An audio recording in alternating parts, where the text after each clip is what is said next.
Bom dia, eu quero fazer um vídeo de um som, um defeito de um som da Toshiba, né? Ele tava com problema sem áudio, né? Ele tocava e baixava o som. Eu fiz até um vídeo um dia desses, esse vídeo tá no meu canal, mas ele não ficou bom. Eu falei algumas coisas erradas, né? E peço desculpa a vocês por isso. Esse som tava com problema de áudio.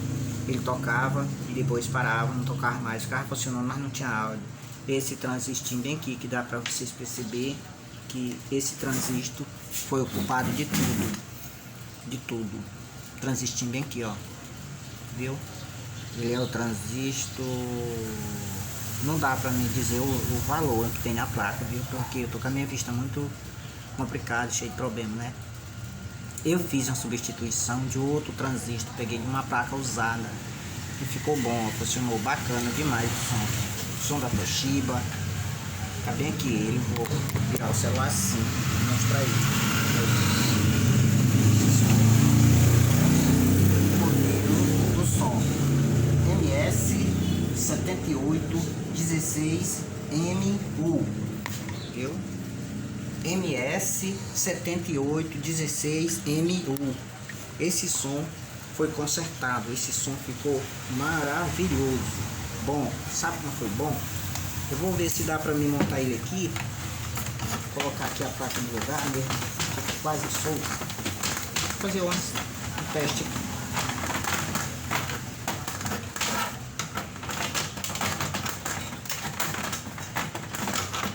Parece que não vai dar, né?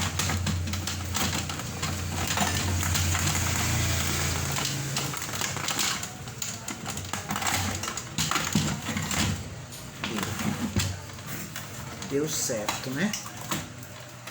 Vou ver se eu faço esse vídeo aqui, né? E outro cabo aqui, outro cabo aqui, outro cabo aqui, pendrive aqui. Pois é, meu irmão, tá ligado, né? Agora é só conectar o bichinho na tomada e ver o que vai dar, né?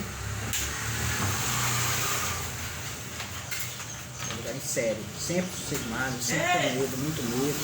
Oi, é já. É já.